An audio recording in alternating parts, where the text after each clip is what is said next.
حضور علیہ الصلوۃ والسلام نے فرمایا جب اللہ تعالیٰ نے زمین کو پیدا کیا تو زمین ہلنے لگی، تو اللہ نے پہاڑوں کو میخیں بنا کر قلعے بنا کر زمین میں لگا دیا تو زمین ٹھہر گئی۔ فرشتے فوراً عرض گزار ہوئے کہ مالک تیری سب سے طاقتور مخلوق یہ پہاڑ ہے؟ فرمایا نہیں، لوہا جو ہے نا وہ پہاڑوں سے بھی طاقتور ہے، کیونکہ لوہا پہاڑ کو کاٹ دیتا ہے۔ یا اللہ پھر لوہا سب سے طاقتور ہے؟ فرمایا نہیں، آگ اس سے بھی طاقتور ہے۔ کیا آگ سب سے طاقتور ہے؟ تو فرمایا نہیں، پانی بھی ہے۔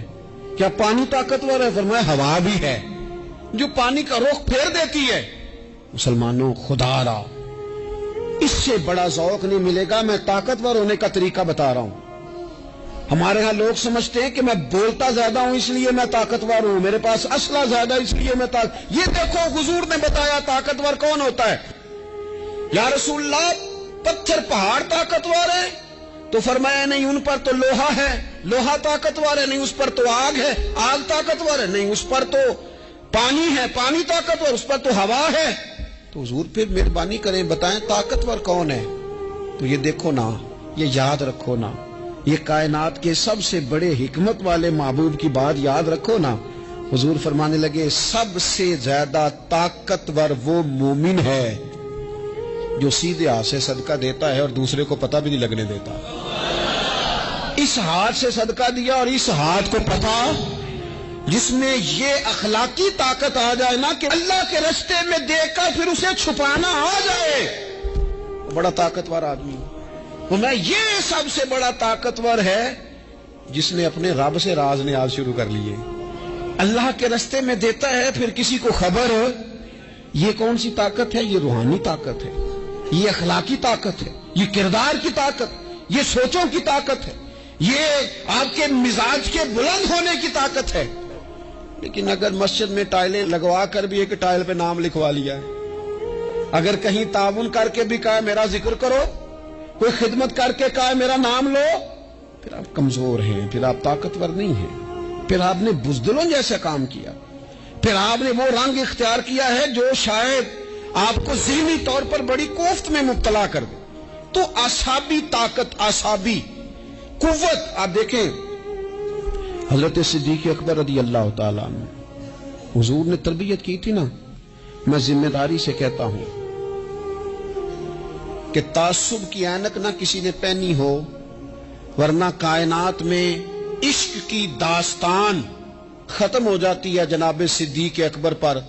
جو پیار انہوں نے مدینے والے محبوب سے کیا ہے کوئی کر ہی نہیں سکتا۔ اور ہر وقت کی جدائی، ہر وقت کی، یعنی بیٹھے بیٹھے نا حضور کے وصال کے بعد بیٹھے بیٹھے حضرت صدیق اکبر اٹھ کے نا تو ایک رستے پہ چلنا شروع ہو گئے۔ کسی نے پوچھا ابوبکر کہاں جا رہے ہو؟ کہنے لگے یار ایک دن نا محبوب 2-3 دن کے لیے کہیں گئے تھے، اس رستے واپس آئے تھے، جنہاں دے دل بر جانی وچھڑن کون روے پھر تھوڑا، یہ سب روگاں دا روگ محمد جس دا نام وچھوڑا۔ پریشان ہوں تو دل کر رہا پتہ نہیں یہاں سے آ نہ جائیں۔ اتنا زیادہ محبوب کی غلامی اور نبی پاک کی محبت کا ذوق، لیکن اعصابی طور پر مضبوط کتنے تھے؟ حضور کے وصال کے بعد جس بندے نے اپنے پروں کے نیچے پوری امت کو سنبھال لیا ہے نا، اس کا نام بھی ابوبکر صدیق ہی ہے۔ ایسے ایسے سنبھال لیا، سب سنبھال، دکھ سب سے زیادہ لیکن سنبھالا۔ کوئی زکوٰۃ کا منکر پیدا ہو رہا ہے، کوئی ختم نبوت پہ حملہ کر رہا ہے، کوئی کچھ ہو رہا ہے، کوئی کچھ ہو رہا ہے، ابوبکر صدیق نے فرمایا سارے لشکر روانہ کرو، جہاں جہاں حضور نے فرمایا تھا جہاد کرو۔ فرمایا جو ایک رسی بھی زکوٰۃ کی نہیں دے گا وصول کریں گے۔ لوگوں نے کہا حضور حالات بڑے اور طرح کے ہیں، کیسے کام چلے گا؟ حضرت عمر جیسے دلیر بندے بھی کہنے لگے جناب یہ نظام کیسے چلے گا؟ تو ابوبکر صدیق فرمانے لگے عمر تجھے تیری ماں روئے، تو بڑے مضبوط مزاج کا تھا، یہ مجھے کیا پیغام دے رہا ہے؟ فرمایا عمر یاد رکھ اگر میں مدینہ منورہ میں اکیلا بھی رہ گیا اور جنگل کے درندے میرا آ کے گوشت بھی نوچ کے لے گئے تو پھر بھی میں ان اصولوں پر کھڑا رہوں گا جن اصولوں پر مدینے والے رسول نے مجھے کھڑا کیا ہے۔ ذرا گنجائش نہیں، ہم یہاں سے مضبوط لوگ ہیں، یہاں سے ذہنی بلندی، ذہنی پختگی، یہ حسن ہے زندگی کا۔ یہ کیا بات ہوئی परसों फैसला कोई और था, सवेरे प्रोग्राम कोई और बन गया। कल फलाने का मुरीद था, आज मुझे फैज नहीं मिला, इधर जा रहा हूं। परसों फलाने को उस्ताद बना बैठा था, आज मेरा प्रोग्राम बदल गया है। कल मेरी सोचें और थी, आज मेरी सोचें और हैं। जो कौम सारी जिंदगी ताय्युन ही ना करे वो काम कैसे करेगी? जो रास्ते का आगाज ही ना करे वो मंजिल पर कैसे पहुंचेगी? तो कमजोर बातों से निकले, बुज़दिलाना सोचों से बाहर आए, तय करें जिंदगी में ये कुछ हमने करना है। मैंने कहा है निकले मैदान में जीतने के लिए, फिर रब की मर्जी है, फिर अल्लाह की मर्जी है।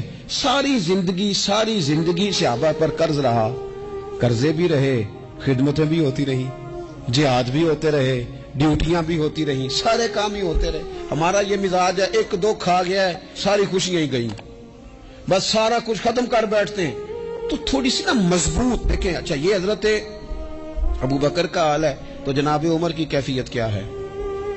कलमा पढ़ते ही हजरत उमर ने फरमाया या रसूलल्लाह, जब आप सच्चे, कुरान सच्चा, इस्लाम सच्चा, तो छुप के नमाज पढ़ने का क्या मतलब है? फरमाया अभी तादाद ही कोई नहीं, 40 तो मुसलमान है। अर्ज की हुजूर मेहरबानी करें ना, आप सिर्फ इजाजत दें। 20-20 लोगों की सफ़े बना दी गई, एक सफ के आगे हजरत उमर है, एक सफ के आगे हजरत अमीर हमजा है।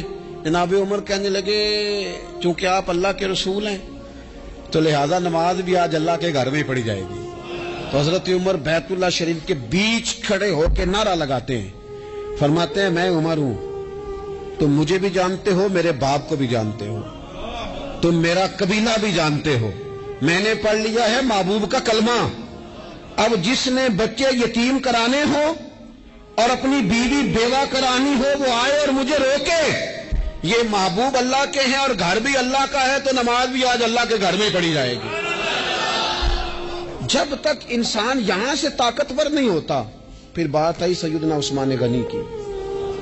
मैं पहला वहां ओना रिंदा तो जिन्हें खुली बगावत की थी, ये पूरा कबीला और तरफ है, उस्मान तेरे घर में माल है, दौलत है, वजादारी है, लोग सारे क्या करेंगे, वालिद मुखालिफ, चचा मुखालिफ।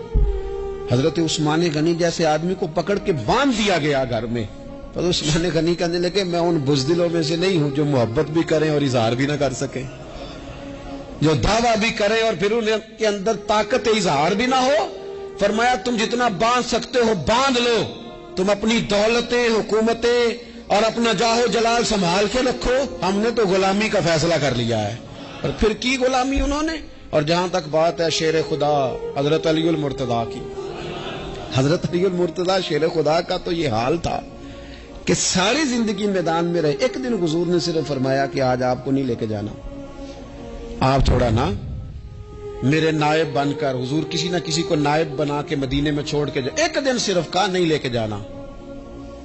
तो हजरत मौला अली रोने लगे, कहने लगे हुजूर मैं बच्चों के बीच रहूं, औरतों के बीच रहूं, मेरी तलवार को जंग लग जाएगा। हुजूर मुझे तो घोड़े पे बैठना पसंद है। अच्छा मैं आपको एक और बात भी अर्ज करूं, पहले भी मैंने कहा था फिर कहता हूं, कुछ लोग पढ़े लिखे होते हैं बहादुर नहीं होते। हजरत अली के इल्म का भी कमाल उरूज पे और बहादुरी भी पूरे उरूज पे। जिंदगी ना बहादुर लोगों की होती है। ये शहाबुद्दीन गौरी लेटे हैं यहां सुहाबा में, तो किसी ने पूछा उनसे कि यार आप कहां रहते हैं? कहने लगे मैं घोड़े की पुश्त पे होता हूं, हमारे बच्चे बड़ी सोहनी फोटो बनाते हैं। इनसे पूछें आजकल आप क्या करते हैं, तो कहते हैं मोबाइल चलाते हैं। आप क्या करते हैं? फोटो खींचते हैं। आप क्या करते हैं? कहते हैं वो ना मुझे ऐसा ऐसा अजीब मसला है मोबाइल का कि बच्चों की ना मतलब मैं कई दफा सोचता हूं कि अगर इन्हें कुछ 4 को घंटे मोबाइल से अलहदा रहना पड़ा ना, तो हो सकता है कि इनको डॉक्टर को भी दिखाना पड़ जाए, इतनी को बुरी हालत हो गई। मुझे ढेर सारे दोस्त कहते हैं जी आप टेलीफोन पे मिलते नहीं। मैंने कहा मैं पहले मिला करता था जब तक लोगों की जेब में मोबाइल था, जब से लोगों ने हाथ में पकड़ लिया ना, तो फिर तो एक एक दिन में 100 नंबर मिलता है, तो फिर आप कैसे मोबाइल पे रहेंगे? फिर तो एक ही काम है, या फोन सुनेंगे या कोई और काम करेंगे। तो थोड़ी सी हिम्मत वाली जिंदगी गुजारें। बुज़दिलाना बातें, कमजोर बातें हमारे बच्चों को भी कमजोर कर देंगी। ये कुछ नहीं कर सकेंगे। हजरत सैयदना अब्दुल्ला बिन जुबैर रदी अल्लाह ताला, ये मदीना मुनव्वरा में पैदा होने वाले सबसे पहले बच्चे हैं। हजरत सैयदना अबू बकर सिद्दीक रदी अल्लाह ताला अन्हु के नवासे हैं, हुजूर के फुफ्फो जनाब सफिया के पोते हैं और अशरा मुबशरा सहाबी हजरत जुबैर बिन अवाम उनके बेटे। शुरू से ही बड़े बहादुर थे।